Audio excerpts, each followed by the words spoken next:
Yeah. And that, especially if you're dieting, that Mhm. decision fatigue can really get in the way of you making progress, because at the end of a long day, you're tired and you're stressed and you just kind of want to like lay on the couch and chill and relax. And making the decision to prep your something of decent quality then is harder than sometimes it is to just pick up your phone and order something that isn't in alignment with the goal you have, whether that's weight loss or just optimizing your health. Today's guest is Jordan Galasso, founder of FitAF Nutrition, a fresh, performance-focused meal company delivering across Pennsylvania, New Jersey, Delaware, and even Boston. Jordan talks about how his passion for fitness and nutrition as a personal trainer has grown into a thriving business serving thousands of meals each week. In this conversation, we really do dig beyond the bottom line to learn about what keeps this solopreneur hungry and personally balanced. His journey of building FitAF mirrors the journey of building muscle or transforming your health. It took steady, consistent actions with a clear goal in mind. Today, we talk about mind, body, and business, and we can't wait for you to have a listen. I don't know everything about your business. I started looking at it in the last couple of days, and it's Sure. fantastic. I love the concept. Appreciate Sounds like it. you're having great success. Sounds like you have a lot of passion behind that, driving it. So let's try to uncover and understand where that's coming from today. So why don't you just tell us about the Yeah. business going on right now? FitAF is a healthy meal delivery company. So people order food online and we produce everything delivered to them right to their door. It's fresh, frozen. So we basically make it over the weekend and deliver it to them so that they have food for the week. You can get as many meals as you want. And that's the top down view of FitAF. Sounds like a lot of logistics that you've got to figure out there. Yeah, aside from cooking. So it's funny because I've been recently in this sort of tech and coding phase where I find myself wanting to learn things like coding because I need to. I shouldn't say I need to. I could get away without it, but between a website and a lot of the logistics we use, having automations and code behind them makes it easier. So logistically, yeah, from prepping, making everything and ordering to getting the food at people's homes, it's definitely, there's a few steps involved, more than I would have realized going into it, if I'm being honest. Yeah. Well, how did you get into this concept? Like, obviously, you must have seen something like, hey, there's a need for this. So I was a personal trainer and I did some nutrition coaching. One of my clients, his name was Mark, was a very dedicated person in the gym, but struggled nutritionally. So he was trying to lose weight and had been for a while. And he would go through periods of losing some weight, feeling better, looking better, and then it would come back on. All the while, he was still going to the gym.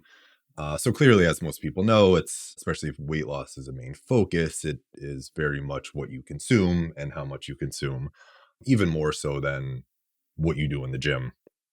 I mean, you could work out all day, but if you're just over consuming, you're not going to make the progress you want. So for him, I would tell him, here's a suggestion of some things you should eat. And I could outline it for him completely and he still wouldn't do it. And it wasn't that he wouldn't, it's that wouldn't is there, but he didn't have time. I mean, he was a full-time student. He was working as well. So to expect him to prepare a lot of his foods, which is what I was suggesting, was kind of a big ask. So one day I said, you want me to just like make you a few things? I was already making myself some basic stuff, chicken, rice, broccoli. I'll make a little extra and give it to you. And he said, yeah. And we did that for a few weeks. And that was a big help for him in terms of, okay, well, now I'm not grabbing food on the go. Now I'm not ordering, Uber Eats out or ordering Uber Eats in. And he started to lose weight and make some progress. And then other people saw that and started asking me, like, do you want to do that for me? And that kind of snowballed until here we are today. Yeah. I feel like when you were describing Mark or whatever the name you gave, I feel like that was me. Yeah. Except for the student thing. I'm the exact same way. Sure. And it's not that I don't always have time. It's that I don't always have the discipline. I Sure. keep telling Make the time. Yeah. Well, I tell my wife all the time, please don't buy these particular items because I can't lay off them. If having the concept of what you're describing, I'm sure there's like a lot of people go, oh, that'd be great. Yeah, it helps in a few ways. One, like you mentioned, is having good foods and meals ready to go that are around. So a lot of people do struggle. Like if it's in the house, they'll eat it. Like especially if kids or people have kids, the kids usually want their snacks in the house. It's difficult at times. I struggle with it too. My girlfriend likes to get a lot of chocolate and different items like that, which is fine. And clearly I don't think there's any bad foods. It's just foods and, excess create issues. So having healthy foods ready to go is really the name of the game. And it's not always easy for people to do that for themselves. Time is a big concern. Know-how is a concern. You have to kind of have an idea of what are the foods I should eat. And then you have to have an idea of how do I make those foods. And then you should have an idea of how to make those foods good. So you want to actually eat them. So there's a few layers to it, which is why I think services like ours are very beneficial and helpful. Especially nowadays, decision fatigue has to be a big one. People just, Yeah. it's like one more decision to make. That's a good point. You know what I mean? Every day, Yeah. 3 times a day. That can be stressful. Yeah. No one ever said how hard it was going to be to like feed a family and come up with dinner ideas every single night for the rest of your life. Like that's stressful sometimes. Yeah. And that, especially if you're dieting, that Mhm. decision fatigue can really get in the way of you making progress, because at the end of a long day, you're tired and you're stressed and you just kind of want to like lay on the couch and chill and relax. And making the decision to prep your something of decent quality then is harder than sometimes it is to just pick up your phone and order something that isn't in alignment with the goal you have, whether that's weight loss or just optimizing your health. Yeah. So the more automated stuff like that is, the better. Mm-hmm. I have a question for you. So in my household, for example, we have every different kind of personal choice. So like there's 4 of us in my household right now, and somebody wants to build muscle, somebody wants to lose weight, somebody has a food allergy and all this stuff. So if I'm not just an individual, but if I say I love this concept for my family, can we all sign up and all have our individual like meal plans, even though it's coming as one delivery? Yes. Did I go too complex off the bat? No. So ultimately, even without plugging FitAF, which I love to do, but ultimately, like the basics are always the same. So you have somebody who's trying to build muscle. They want to be in a caloric abundance so that they can put on weight. You might have somebody that's trying to lose weight. You have someone that's an out. Like the basics are fresh, lean proteins, veggies, fruits, whole grains. Like it's so unsexy that it's hard to even sell. And that's why you see so many people and influencers talking about whatever it is, the new trends and fads and stuff like that. And some of those things are fine. But nothing's really needed. Like 80% of it is lean proteins, complex carbohydrates, fiber, get enough water, and veggies, fruit, all that stuff. So to plug FitAF, yes, we not only do we have a bunch of variety of meals of different flavors and proteins, and we have all our allergens labeled, and we do a lot of dairy-free, gluten-free, soy-free, stuff like that. We then do multiple meal sizes. So there's 4 actual full sizes: lean, signature, performance, and family. That's basically small to large in order. Our lean is like can be for someone who's trying to lose weight. They're about 400 calories. But if you're a smaller person, that might just be adequate for you to maintain. Signature's the next level up. Performance is quite a large meal. And family is what it sounds like, a large meal for families to eat. That sounds helpful. And as you're talking to me this, I have so many questions. Yeah. I know. One of the questions I have is on the business, like logistics size. I hear like very custom design. And on the other side, I think about scale. Sure. And those two are usually against each other. So how do you, that's a challenge you must face every day. So from what I've seen, we're the only meal prep company that does multiple sizes. And now I know why. It is logistically a little tougher, but it's not impossible. So it SKUs, right? So now instead of 1 SKU per meal, there's 4. So there's 4 different labels. There's 4 different products on our website. There's, 4 different times we have to calculate the macros and do everything to put the product up on the website. There's 4 different sets of instructions for portioning that meal. I mean, it definitely added a little bit of complexity. In hindsight, again, I see why multiple meal size is not super common. But when I first started out, it just made sense. right? Like everyone's different. Like I'm probably 1.5 times the size of Maria. Like we shouldn't eat the same size meal. I ate a lot. Yeah. Have you ever seen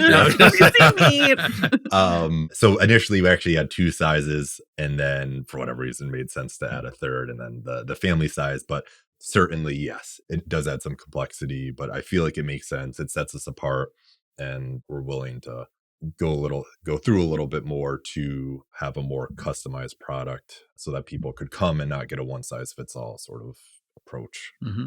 When did you start the whole Fit AF? It was formally 9 years ago now. And then I did it for like a year or two, again, like out of my house for, Mark and then a couple of friends. But it was 2017 that I officially, went to LegalZoom and filed my LLC and all that. Yeah. How did that feel? Was it exciting? Was it scary? It was both. Definitely exciting, but definitely scary. Like I know what no idea what I was doing. Still don't. Still figuring it out. But at the time, yeah, it just seemed like such a crazy thing to do. And then there was like, I had to like figure out the name and stuff, and like a couple of these permanent decisions up front that I was like really struggling over. And obviously finally ended on Fit AF, but we had a couple other options at the time. You never see that, do you? People struggling on a no, logo. No, or never name? at all. Yeah. Yeah. No, it's really hard. How many people make this work today? If you include our drivers, we're pretty part-time. We work 1 or 2 days a week. There's 7 or 8 of them working every week. It's about 25 people. And do you make all this in one central kitchen? Yes. We're up in Carbondale, which is not my favorite town. But you can't say that. It is what it is. I'm I felt that hard when he said it. I'm too honest sometimes, but that's where our facility is. And the plan is, and seemingly will always be, to maintain one main facility even as we grow and expand geographically. So you make it all in one place, and then drivers go with the portions and take them right to the front porch of everybody, or? Yes. We do work with some businesses, but most deliveries go right to people's homes, all the way up to Boston, which we're delivering to now. We deliver everything. We don't use UPS or anything like that.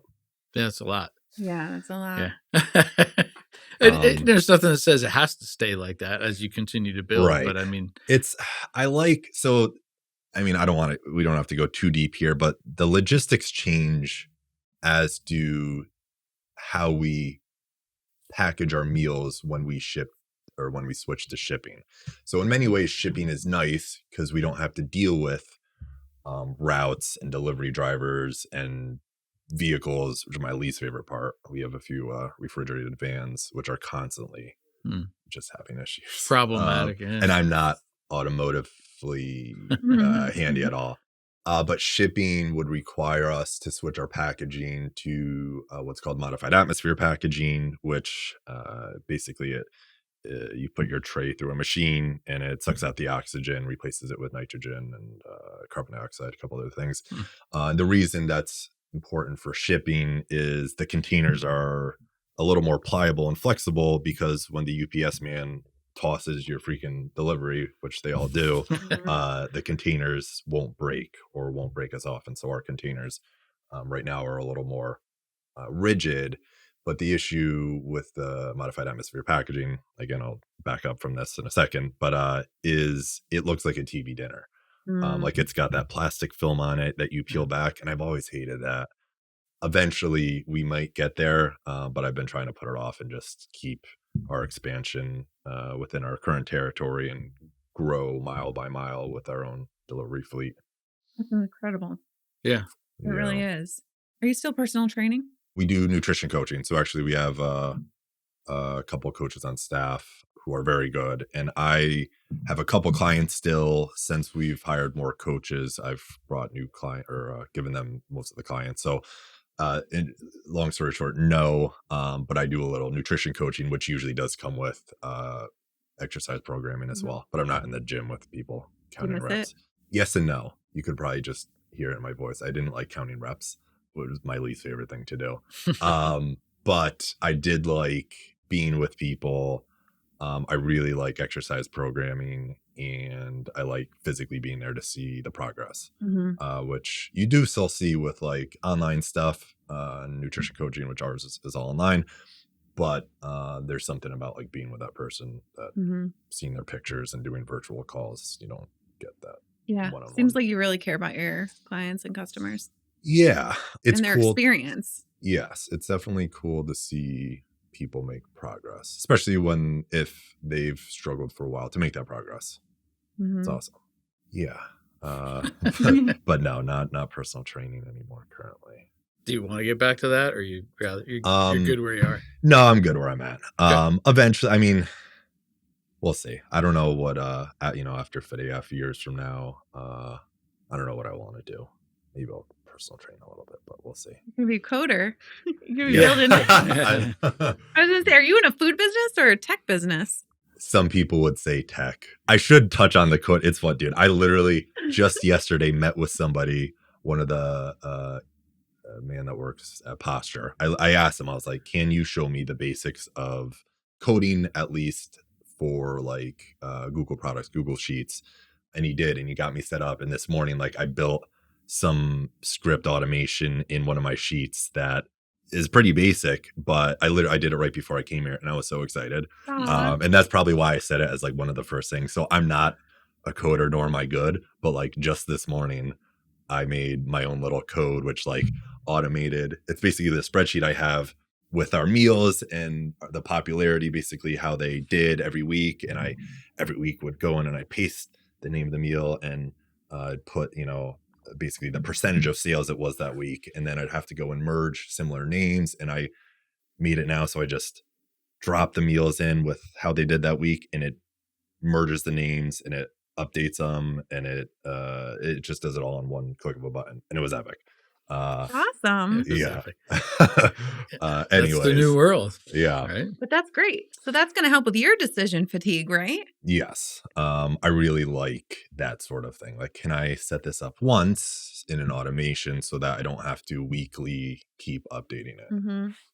And especially with AI, I should say that I did use AI. Like, I didn't completely from scratch write it, but You don't have to anymore. Sure.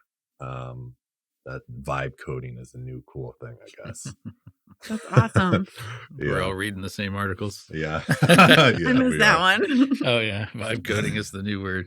Yes. It's like the mindset you have to have that you have already is like what you just said. If I could just do this once and then replicate it, like that's how you scale. Mm-hmm. Sure. But I was just so when I was trying to work out this morning, which is a challenge, right? I as I get older, I have so many things I want to do, and I feel like I'm just going to skip this, and then next thing you know, I've done that for 3 days in a row. Sure. So I'm that guy. I kind of like the guy you just described in the beginning, I'm getting there. At least I'm getting to the gym and getting to work out, but maybe not as intense as I should be, and definitely not eating as well as I should be. But the reason I'm doing that is a lot of the things that I want to do are business related to, and my business, Stonehouse.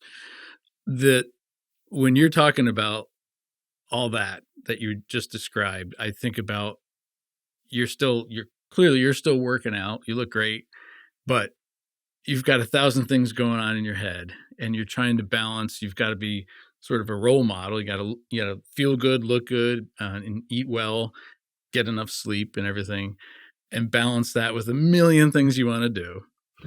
And Gary Vaynerchuk was on my phone this morning when I was listening to, and you know who that is, right? Oh, yeah. He said something that was really interesting, and I've heard this before, is just he feels so bad for the person who was literally 1 day or 1 week away after working on a business for 5 years. And then just before it finally took off, they quit. Now, there's a other part. I always have two voices in my head, and there's the other voice that says, some people need to listen to when it is time to quit. Yes. But I also think that a real good entrepreneurial person, and I feel like in the few minutes that we've been talking, you fit in this mold, knows that you don't have to do one or the other. Instead of quitting, you say, okay, I've gotten it to this far and I'm capped, or I'm hitting a ceiling, or it's not working yet. I need to tweak this. I need to tweak that. And I feel like from what you're saying is you're constantly, all right, that didn't work, or that's not working as well. I got to go find a better way to do this because, Mm. this is working okay. I'm not going to mess with it today, but I'll get back to the refrigeration trucks later. Right. But for right now, I want to focus on vibe coding or whatever. Yes. And do you find that going back and forth and trying to manage that in your head one of your biggest challenges right now? Yeah, there's a lot there. That was very well put. The complexity of things is definitely something I've struggled with, right? Like there's many moving parts in business and life that, you try to do all the right things, eat well, exercise, maintain your business, grow your business, be a good spouse, parent, whatever it is. It's a lot. And Mhm. making progress in all of those can be daunting sometimes. And sometimes it's like an energy thing. It's especially like exercise requires energy. The nice thing about exercise is it's like a reinforcing loop. Like you exercise, which requires energy, Right. but then it gives you energy to Yeah. do more things like exercise. But it requires energy nonetheless. And there's only so many hours in a day, as we all know. And so to your question, I think that I never really thought about it, but that is a good way to put how I do it, and seemingly how I think it should be done. It's like you're constantly trying to push multiple balls uphill. And sometimes, oftentimes the balls get stuck. And to get them to continue moving requires more energy and focus. Mhm. And sometimes it's the right time to apply that energy and focus to that thing. And sometimes it's like, all right, this is okay for now. I'm going to go address this other ball and move that a little further uphill. And you have 10, 20, 30, however many balls you're pushing, to stay with this metaphor. And you're always obviously trying to move them around the same rate so that one doesn't fall behind too much. In many ways, a tough thing to do. As you were saying, like trying to get your exercise in while growing your business and stuff. I'm not sure what I feel like I've done okay with it, but honestly, it kind of eats at me more than other things. Like sometimes I feel like one ball is lagging behind, and that sort of thing will keep me up at night. Not always literally, but sometimes literally. Mhm. And I think maintaining good energy and a sense of, so something I'll say for the podcast, because it's like maybe clicky, meaning like it just sounds good, but I thought of this the other day, which is I think peace is the best productivity tool.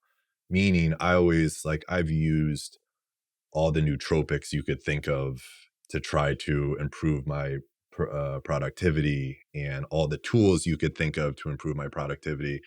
And while some of them work for me and others didn't, ultimately, if I have a decent internal sense of peace and calmness, and whatever word you want to put on it, my productivity is way better than if I'm popping a bunch of modafinil and using the latest time block planner or whatever it is. You know what I mean? So that I've found over the years is the foundation I try to keep coming back to for my own sense of sanity, as well as for my growth as a person, personally and professionally.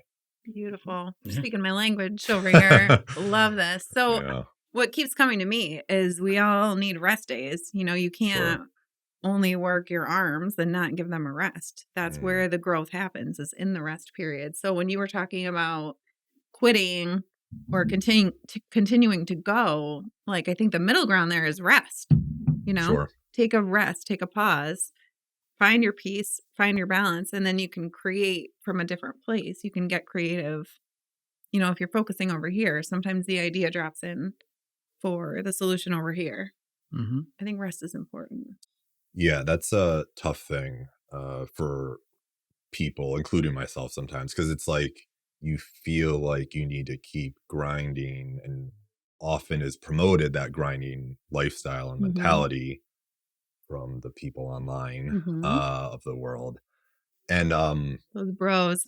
yes, and sometimes going in the other direction, like you said, by resting, Mhm. recovering, is actually where you'll be more productive once you give yourself the time to do so, because it's like your brain, your bandwidth widens. I think when you get stressed, right, like you kind of get you have that narrowing. Yeah, you Yeah. get tunnel vision. Mhm. And it's hard to think clearly and make good decisions and do all those things that are necessary. And you think you're being productive because, again, you're hopped up on caffeine and like you feel like you're killing it. in reality, you're just not being as effective as you could. And that was a big thing over the past few years for me to realize, was taking time to rest, even from work, but even exercise. Like I found if I exercise too intensely, like I just don't feel good. And I've noticed that pretty much since I turned 30. I'm only 33, but there was a day and age where I could go out all night and sleep for 2 hours and still wake up at 7 and work out and have a great workout. And now it's like, oh my God, if I don't sleep 7.5 hours at least, and do all the other things before bed, then my workout the next day will be trash. And it's just something that I'm starting to learn the hard way. Oh, you poor I 33. know. I'm saying that. It's so bad for you. I know. 40 yeah. was the tipping point for me, but anyway, Sure. that's a whole No, other I am in my prime. Yeah, I started noticing stuff at 40. So on that topic though, like from what you just said in the beginning, you guys are cooking on the weekends. So do you Yes. get a day off or a weekend or So Monday is actually my attempted day to keep stimulus low, but it's mainly not work too much, not check the email as much. But yeah, I've had to work on that, right? Because it's easy to be overly accessible for people. And I want to be in many ways, obviously. Like if there's an issue or someone on my team has a problem, they should be able to reach out to me. But then there's also a bit of like, you could figure it out on your own. Please give me my Monday. But yeah, I think that is something I continue to work on, is giving myself a full day. It's funny, whenever I do a podcast, I realize how much I say like, and like it's real life, man. Don't worry about it. Over Christmas break, we shut down for a week, which is the first time we've done so, I believe, since we started in 9 years. So it was the first like weekend that we weren't in production, and it was epic. It's funny because I rely on our food to eat. So I was like, I'm not gonna have anything to eat. So I ended up fasting for 3 days, which was tougher than I thought it would be. Yeah. But the sense of peace and relaxation and like the way I felt even during those 3 days and after, from being off, doing a little bit of fasting, it was so nice. Like I feel like my nervous system like dropped like 10 levels in a good way. And that was a good reminder as to like, all right, this, like, my baseline is actually generally lower than I think it is. And that's where I want to live most of the time. So how can I do so? And it is taking time off and carving out time to be not distracted, low stimulus, stuff like that.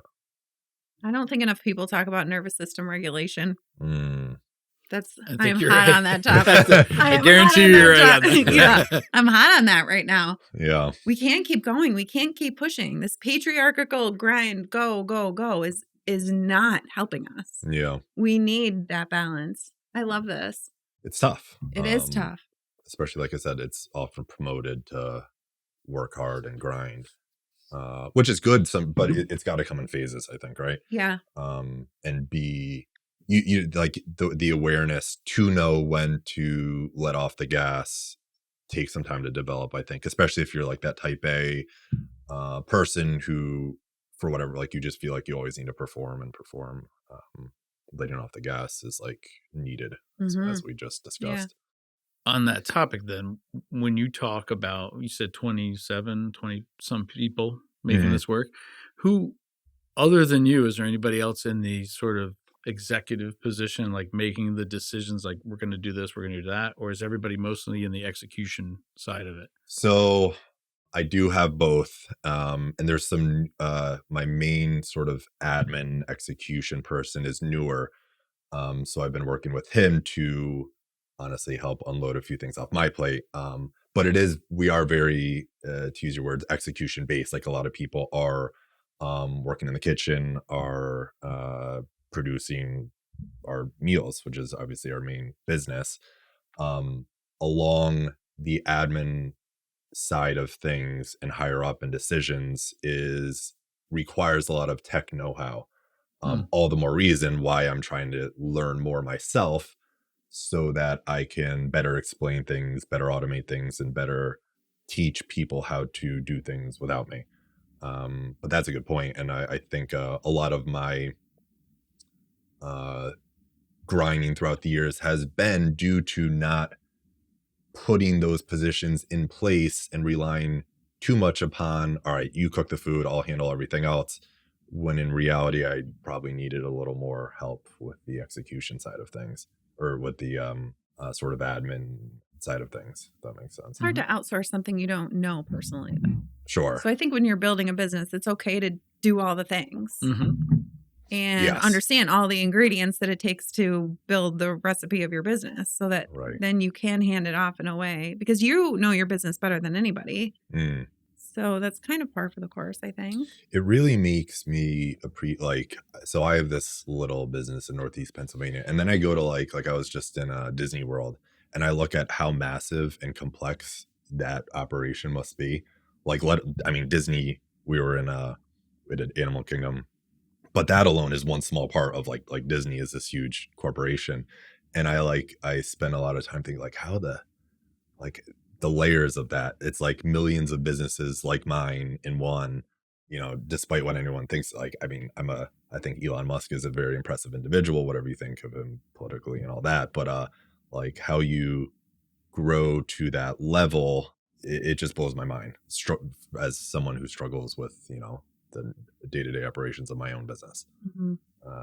That's a guy thing, man. Yeah. My kids make fun of me because when we go to Disneyland or something, and my daughter is like, "You're such a dad," because I'm like standing looking off into the distance, and like, what are you thinking about? I'm thinking about how do they get all the food supplies Right. to all these vendors. And it's all like underground. Supposedly, I've never seen it, but I guess Disney has a lot of that all I've heard underground, that, right? yeah. And so you don't see any delivery trucks. But I'm like, those are the things I think about. And my daughter is like, it drives her nuts. She's like, who thinks about that stuff? I'm like, I think guys think about that Yeah. stuff. But when you're running a business, that's logistics, right? That's an Yes. important part. It's just one of the important parts. But I also think about, like, I agree with you that you have to have that balance, right? And and temper your anxiety, and don't maybe put everyone else's expectations on yourself. Like, really define. I didn't do this when I was 25 or 30. I didn't sit down and define what success means to me, but it sounds really good on Instagram and the reels I watch, right? Everybody sounds like they had a purpose. I think a lot of that's BS. Sure. But as you start to gain momentum and traction, and you find out that you're doing it all yourself, and then you find out that, hey, I have something that people really want here, and now I have demand, then it kind of shifts your mindset. Now it's like, okay, this is about managing my own well-being, the business, managing the customer's expectations, and ultimately some level of profitability to make it a reason to keep doing that thing. And to me, the one thing I was thinking about with you is, at some point, you either partner, like bring people in, whether or not they're equity partners, but some sort of co-leadership role, which it sounds like you've already done, and or other companies that could tuck in really well with you, that really still serve that same client base, but in a different way. And together, you're both actually a stronger service. Yeah. And I'm sure when you're driving, you think of these random things. I'm going to get on that one too, and this one, and it's just hard to put it all together. I actually have, the reason I say that is I have partners in Stonehouse, and there's a lot of people in my industry that are just a financial planner by him or herself, and they don't ever want to scale or get bigger, and they're very comfortable and happy, or they don't know how to scale, and they don't. I have my way, and my way is the best way, and I've been fortunate with almost everybody I've brought on has done what I was doing on my own, and they do it better. Sure. Maybe not right out of the gate. They certainly do it different than me, and that's the hardest part. Like, well, that's not the way I calculated that, but the result is the same. And so I kind of have to swallow my pride, or just have humility and understand that there's multiple ways to do it. But at the end of the day, we have a stronger company with more people and more scalability. Yes. Because we had the right culture. They understand what the end goal is. And I just feel like I get like excited because there's a ton of upside for you. Yeah. And I think you're starting to get some traction. Well, I mean, gosh, 9 years, But So, I mean, it feels like you've got a traction going on there. So I don't know where you're going to take it from here. Do you? Yeah, well, not really. Trying to Perfect. figure that out. I Well, know. that's what it's like to be a small Yeah, business exactly. owner. Yeah. Yeah, I've gone back, like, when I first few years, I was always like, "Oh my god, I wanna build this national company," and all that, and, as we've grown, while that in many ways would be cool, it's also kinda like, well, the more we've grown, things don't necessarily get easier, and I do appreciate my own piece, Yeah. and I'm not sure a national level company, if we were fortunate to get there, not to say that I, could just snap my fingers and make it happen, but I'm not sure if that's the ultimate goal anymore. So I've kind of continued to refine that, and I our growth has always been organic, so I've never took on like investment or investor income or anything like that. And I think that's like the way, like, we will, as much as I want to grow and do things to continue to grow and have grown, I think growing organically is the way I will probably continue to grow. Even if, if somebody came to me tomorrow and was like, here's $5 million to put behind some marketing, and, we could probably get you to selling this many meals a week. And as nice as that might sound, I really like the organic sort of slow way, as boring as that sounds, because I also learn, if we do around like 3,000 meals a week, like when we were doing 2,000 meals a week, that was a lot for us. And then for us to get to 2,500, well, I had to learn a lot of different things to be able to handle that sort of production capabilities. And then getting to 3,000 was another level. So as boring as it is, I have like that sort of enjoy that slow progress. Not to say, if something takes off, amazing, but taking it one step at a time has been somewhat enjoyable. And I think being honest with myself with saying, all right, this has been cool. I'm honestly relatively comfortable, sometimes too comfortable with where we are now, where sometimes that hunger to get to the next level isn't as strong. Mhm. Because it's like I don't require much, if I'm being honest. Like my house is paid for. Like I really, I'm not the hungriest person, or at least I'm not as hungry as I was 5 years ago. And started to scare me, as I noticed that a couple years ago. And but then I also found a bit of like comfort in that. It's like, okay, I'm comfortable with where we are. If we continue to do better, amazing. If we stay where we are, that's cool too. And that's been a nice spot to be in. If that makes sense. Yeah, you're in your rest period. Yeah. Yeah. But yeah, I'm like thinking about two different things right now.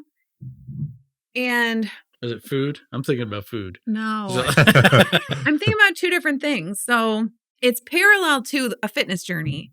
Mm, You don't want a quick fix. It's not going to be sustainable. It's not going to right. stick. So you're building your business as if you were building a body, Yes. essentially, and building healthy habits and raising the foundation every time so that you Yes. can build on a strong foundation. So that makes perfect sense to me that you would build your business the same way you would To add to approach that, fitness. I would even say, like, when I was more growth focused, and again, it's not like I am still very much growth focused Of and course. want to expand and all that. But when I'm overly growth focused, it's you start to forget about like the product, like making the food taste as good as you can. It becomes about like, all right, how do we optimize our marketing and all that stuff? And it's not really an enjoyable place to live, or at least for me, it wasn't, to be constantly focused on the numbers and the marketing and stuff like that. Mm-hmm. So similar, it's like the quick fix Mm-hmm. and like trying to bypass where you are by whatever, implementing something that's not really organic. The other thing that was coming to me was you got really lit up talking about coding, like way lit up. I know. More than fitness, more than food. Yeah. So that to me is interesting because that took effort, Mm, that took energy, but also it gave you energy. yes. Yeah. So I think there's a difference between hunger and passion. Sure. Like, obviously, you're lit up, but from my perspective, and correct me if I'm wrong, as the top of your business, if you are doing what lights you up, you can outsource the other things to people, who are lit up about marketing and numbers. Sure. And then that goes to your point about 1 + 1 = 3. And, then you're getting fulfillment and joy and peace out of doing something that you love, even if you're still pushing. You're like running up the hill with this ball and it feels good and Mhm. peaceful, but you're still making progress. Meanwhile, if other people are over here excited to be helping you push other balls up the hill. Yes. Yeah. That's a great point. And honestly, it's something I need to get better at is delegating certain things at times. Cause like you said, I was very excited this morning. Still, like I still feel the excitement when I think about what I accomplished. I'm very much I don't know if AD like I'm not diagnosed ADHD, but I get really excited about things that I'm excited about and then very much not excited about things that I'm not excited about, which sounds obvious, but it it That's a makes soundbite right there. you know what I mean?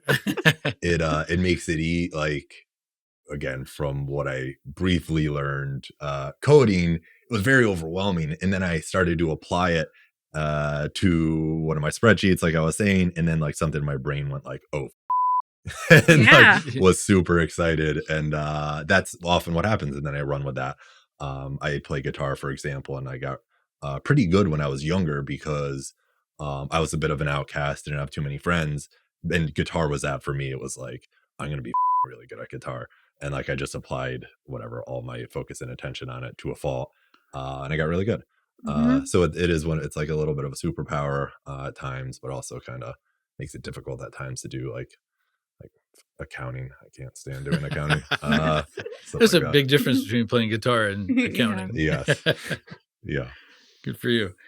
I don't know if it's the actual coding or vibe coding that makes you so jazzed up, or is it the fact that you figured it out? I was thinking the same thing. Yeah. I mean, it could be both. Yeah, but for sure. I get jazzed up when I'm like, oh, that's how they do it. Or like, yeah, then I can apply this. And yeah. Yes, definitely. Probably both. Yeah, it's cool. It's always been something that I've wanted to learn, just coding, for example, and the fact that I did it all the while, like I always figured I will never have enough time to do this. It was just exciting. Yeah. Well, I think it's, I admire that you said you were 33 and that you're already seeing what I think some people go a lifetime without really realizing, which is you don't have to push endlessly. Look at your profession, right? So eating well, working out, somebody wants to get to a certain weight. They want to get physically fit to whatever they view that as. And then they just want to maintain. The maintaining is much easier than getting to that point. But maintaining it has its own set of challenges. You get distracted, you get off course, and you have to bring it back. But I mean, when it comes to your business, you might be in that sweet spot now. And all these little things, finding that code that makes this easier over here makes it a little easier to maintain. Sure. And there's nothing wrong. Like sometimes we do get this mindset. I guess it's our society that, oh, that's great. Congratulations on your success. How are you going to double that next year? Right. Really? Why won't you triple it? If you can double, you can triple it. Right. Right. And you're just like, all right, well, I'm going to stay up late and do and then it's just this vicious cycle. And sometimes that works out, but eventually, I mean, look at bodybuilders or whatever, like you're jacked, but you could be a little bit more jacked. And then you start doing stuff you shouldn't be doing. Not everybody. I'm just saying in general, doesn't matter what you're doing, you could push it. But so many of us probably never sit back and say, I'm actually really good right now. Yeah. There's nothing wrong with happiness and comfort. So true. Mixed in with some work, that's a pretty good life. Yeah. Yeah, that's a big one. Because as you know, like the striving is cool in many ways, but striving for the point of striving because you're trying to get to some point that you never really get to that point, that's not a great life to have. And I definitely saw myself going down that path of like more is better and constantly trying to get to the next point. All the while I didn't really have a good defined definition of like, well, where do I want to be? Like you were saying, like, what's the purpose and like, where do I want to go? Like I never sat and figured all that stuff out. And I would like puke in my mouth whenever I hear influencers talk about that. Good. I'm glad. But it's easy to get caught in that trap of I will be happy when life will be better when, we get to this point with my business or whatever it is. In that I've definitely seen and throughout the past couple of years, that is kind of what I was getting to before, with being content as things are. because otherwise what's the point, you know? Like, so what, you have all these things, you know, have you really enjoyed it? That's, you know, that takes another level of skill. Like, enjoying and being content is a completely different, let's call it a skill or whatever it is, than growth and accumulation and success and all those things. I don't feel like they're mutually exclusive though. No, I don't. But it's, yeah, I think it's easy to get sidetracked into one. And again, I don't know what it is. I don't know if it's I feel like this is your lane, right? It's like a feeling of lack or a feeling of trying to prove yourself. All those things kind of fuel it. All the while you're trying to like fill that hole, and nothing really ever fills it. Yep. You know? That's it. Here we go. There it is. You broke the seal now. Oh, no. Don't get me started. Yeah. I feel so. I used to call him the old guy that I worked with, and now I think I say the story enough in our office that I've become the old guy. But a guy, when I first got in my industry, he talked about when he would walk into a room of people, like a conference or something, he was always thinking, you know, what do these people think about me? Sure. And he said, as he got more successful, confident with himself, he walks into that same room and says, what do I think of these people? And that always stuck with me. He probably stole from somebody, and I probably heard it on YouTube 1,000 times, but that means something to me. Yeah. And I think, you know, just getting comfortable where you want to be I think it's admirable. I didn't have that anywhere close at 33. So I think we all like come out of the gates, out of college or high school or whatever, and we're like, I gotta show the world that I can stand on my own, Sure. right? But there's just a lot of people, and I see that my kids are graduating college now. They're in that phase, and it's all about like, what's your starting salary? Did you get a job? You know, oh, I got to do this, and I can't seem to land a job, or I landed a job I'm a little bit, and I keep telling my kids, like, don't pay attention to your starting point. Look at the potential over the lifetime. You know, because some of the best careers you can get in right now, you got to start eating peanut butter sandwiches and tuna fish, right? But then eventually the growth of that can really take off. And other jobs that start you here, you know, they have a cap on that. And there's just not, it's not fulfilling and everything. So it just depends on where you're comfortable. And I think, I'm not sure exactly how you landed, the exact steps you took, but it seems like you're in your zone. And I mean, the hard part is that sweet spot will not stay there. You could do everything you're doing right now, but the environment around you is going to shift that, and you're going to have to adapt. And what I've liked so far, what you've talked about, is that I use the word resourceful a lot on this show. Can we call it a show? Yeah, I like that.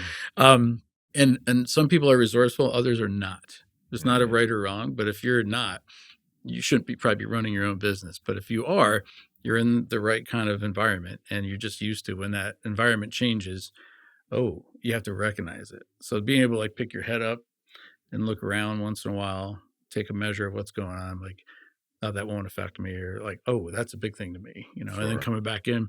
And I enjoy partners, because sometimes I don't know the answer. And whether you have partners in your company or really good resources of friends, family, professionals that you can lean on and say, I don't know, this is shaking me up over here. I don't know how to handle it. What do you recommend? Those are good to have.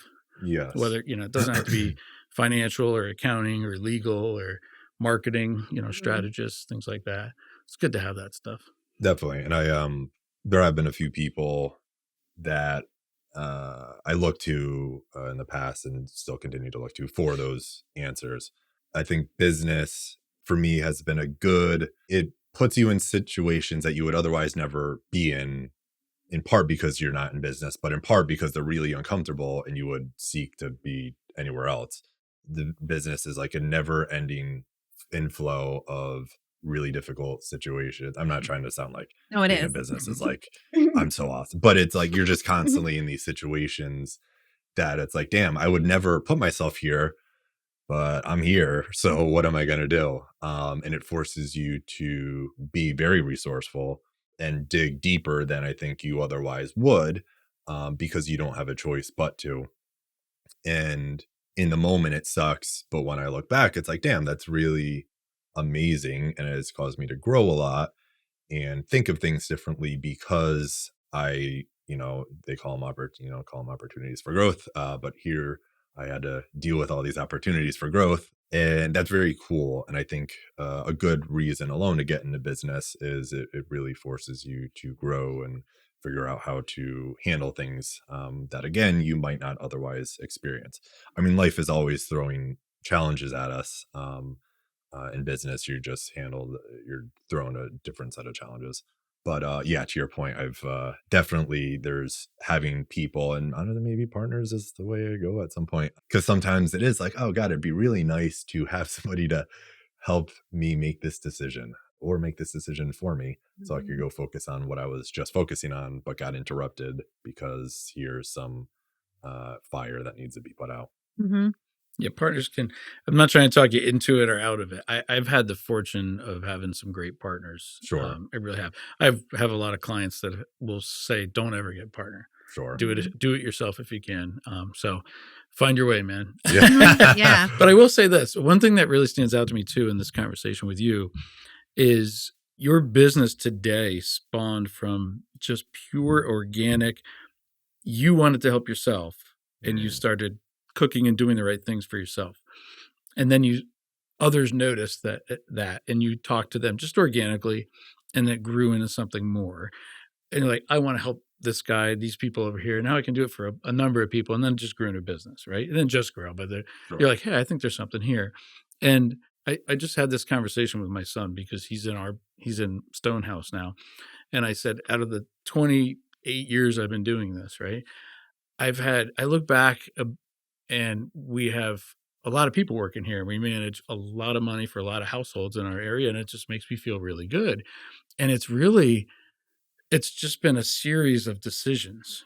And there's been some very, very difficult times where I know this decision would be better for the business, but this is ethically the better decision. I can't help being that guy that chooses, I'll take it's not as profitable, but we'll stick with this. Right. And here I am, I'm 50. I don't know. I'm 54. You're not going to say it? No, I think I'm 54. I couldn't remember. It doesn't matter. I'm in my 50s, right? And I was telling him because it was a father-son conversation. I'm very, very proud of the decisions. They haven't all been right, Sure. but they've come from the right place. And it's not just me making them. And I have other people that all feel the same thing. We've gone through some tough things. Like, should we do this? Should we do that? What's best? But ultimately, to your point, it always has to be what's really best for our clients, our customers. Without them, there is literally no business. Right. Now, you're still a person. That doesn't go away. But everything you're doing on this business, if they're not satisfied and you just did it to be a little bit more profitable or to scale at the cost of them, their satisfaction, that'll erode under your feet overnight.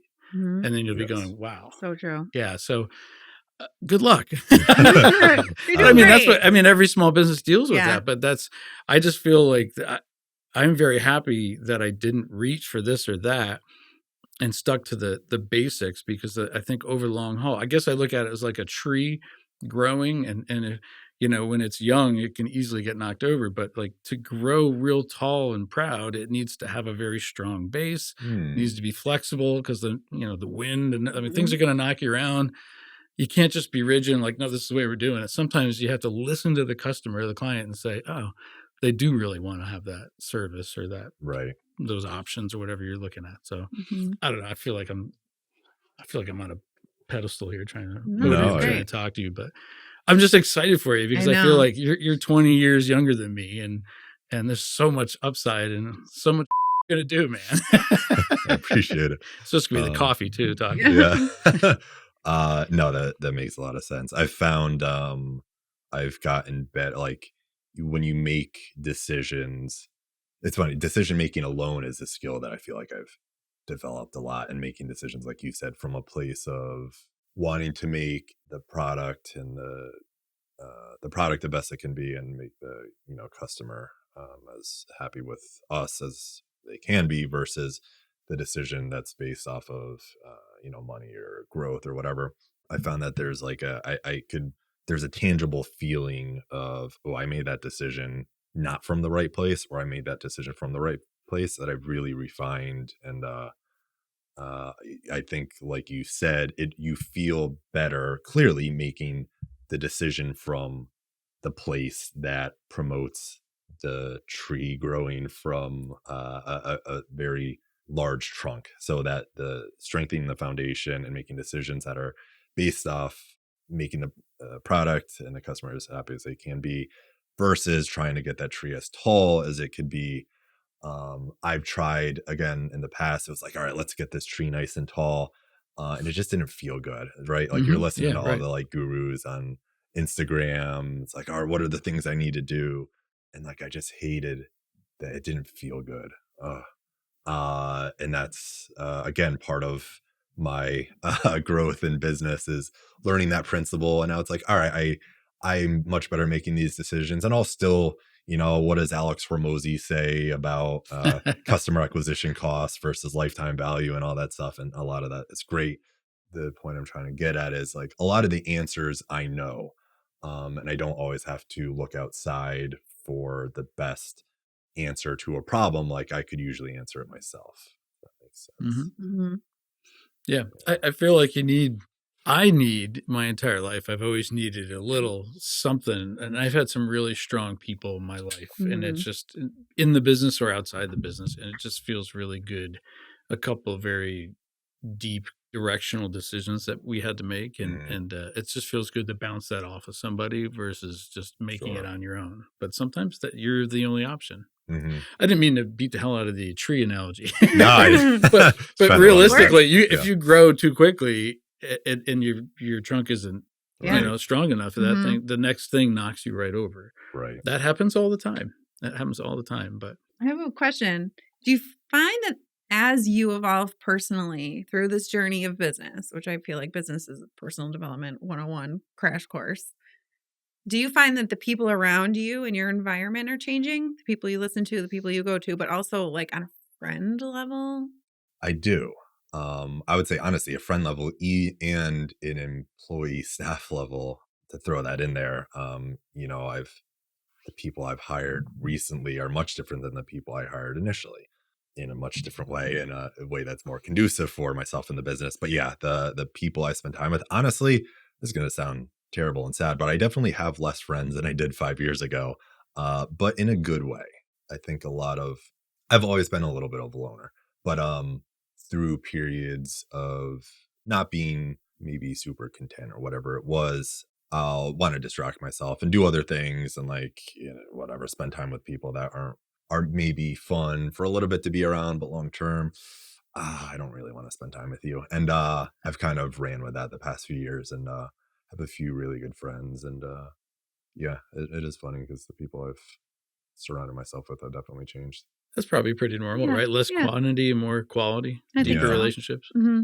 You're doing some soul searching I on that know. one. I thought about that. I hate to talk shop, but we're coming up on an hour here. So just before we wrap anything, if I'm somebody that's interested in using your services, like what's the process I go through? Do I go to your website first? Yeah. So our website, fitafnutrition.com. Know that you're not forced into a subscription, which a lot of people appreciate. So you're not going to order from us once and then have us continue to send your food unless you place another order. But yeah, you go to our website and then you'll be asked to answer a few questions so you could kind of peruse the menu, see what you like. Before you order, you'll be asked to answer what size meal do you want. So those are the sizes I touched upon before, kind of our small, medium, large, just really based around, if it seems confusing, signature is kind of our middle tier. That's what the majority of people choose. But the portions are based around calorie size and protein size. And if you're really into that, you could peruse and see how many calories each meal has, etc. Once you choose your size, you'll then choose how many meals do I want. And then you'll see the meal page and choose whatever meals either sound good to you, fit your preferences for taste, preferences for calorie and protein amount, whatever that might be, and check out. And it's pretty seamless for the most part. So then, so the meals get delivered to me on Sundays, Mondays? Yes. So as long as you order by Thursday at midnight, the meals locally in Eastern Pennsylvania get delivered on Sunday. Okay. So you'll get a text Sunday morning with a rough ETA for when your meals will come. And then we'll also shoot you a text once you're the next delivery. And then once we deliver your meals, everything will come in insulated tote bag with ice. You bring it inside. And plop it right in the fridge, and you have until Friday of that week to consume everything. Okay. Amazing. That's really, I love the texting thing because, Yeah. the usually delivery is like sometime today. Yeah. And then you're sitting there saying the moment you run out for 20 minutes is when they show up or something. So, okay. So that's it. And they're already cooked meals and I'm warming them up? Yes. Okay. Everything's fully cooked, individually packaged, unless you get family. So family meals come in a larger container. Those are actually meant to be put in the oven for about 15 to 20 minutes, but everything else comes into a single serving container, throw it in the microwave. Some people do put it in the oven or put it on like an air fryer. Actually, it's really good in an air fryer. But yeah, everything's ready to go in about 2 minutes. Everything's really protein forward, pretty good quality, and tastes, I think, very well. All right. And you have a coupon code for listeners. Yes. It's our first coupon code, huh? Is it? Yeah, thanks, Jordan. Oh God, I honestly forget what it was. That's all right. We'll link it. It'll be linked in the show notes. Yeah, Um, thank you for that. I think it was like BTVL Yeah. 2026 or something It's like that. something. Yes. I will say, I shouldn't say that until I know what it is, but yeah. That's nice of you. I appreciate that. Yes, thank you. Of course. Appreciate it. Both our viewers will really thank That's awesome. We'll edit that part out. That's Don't, neat. my mom will listen to it. That's great. This has been a blast. So on your drive up here, I appreciate you driving. Was there anything that you thought, man, I definitely want to say, other than that one cool soundbite you did have in the earlier? Yeah, it's good. Yeah. Peace is the ultimate productivity. That was good, dude. No, I really like the blend of everything we discussed. Like I like the blend of talking shop with business merged with kind of the mental component. I really definitely live in that space, and I think both are very much important. But it's it's been a blast. I appreciate you guys having me. It was a really great chat, and hopefully it was worth listening to whoever's listening to this right now. Oh, definitely. I'm sure. This, in my mind, the last thing I'll say is this reminds me of like, if they interview, I feel like offensive linemen are the only ones that have this mentality. I was watching a guy getting interviewed for the Super Bowl, before the Super Bowl, and they asked him about his injury, and he's like downplaying it. And they're like, well, I thought of it. And he said, look, every guy in the field has played a whole season. Everybody hurts out here today, or in this game on Sunday. So I'm just one of the many people that hurt. And I think that's with small business. There's always, in the same day, you're having an up and a down, right? Sure. And struggles and everything. And I think you just keep pushing through it. And I really appreciate, I think at age 33, you're more aware of that than most people are. So that's a little bit of a superpower you have. Whether you use it for good or evil, man, that's up to you. I think he's on the good side. Yeah, I think so. Yeah. Yeah. The last thing I'll end with is, have either of you seen the show Shrinking? Yeah. You No. look and remind me of the father. God, I forget his name. Not Jason Segel, but his neighbor. Oh yeah, Derek. Derek, dude. Oh no, Very- he no, got it's a real good- heavy. I know. He's from Married No. with Children. I said to my wife, like, man, he got real heavy. You're killing me. All right, That's it. sign me up for your meals, man. You Not just the sold physical me. attributes, but the overall vibe in your voice. It's a very good thing. I That's love funny. this character. Thank you. I thought you were gonna say Bradley Cooper or I know. something, or Brad Pitt or something. Okay. No. That's great. I appreciate that. I'll take that. Yeah. I'll take that. Thank you, sir. Yeah, I had to get that out there. Man. Appreciate it. Thanks for coming. Sure. That's a wrap on today's episode of Beyond the Bottom Line. Thank you for listening. If this conversation sparked something for you, please let us know. Follow, share, or leave a review. It helps us keep having the conversations we love that you love to listen to. We'll be back in 2 weeks with more real talk from real leaders. Until then, here's to feeling successful beyond the bottom line.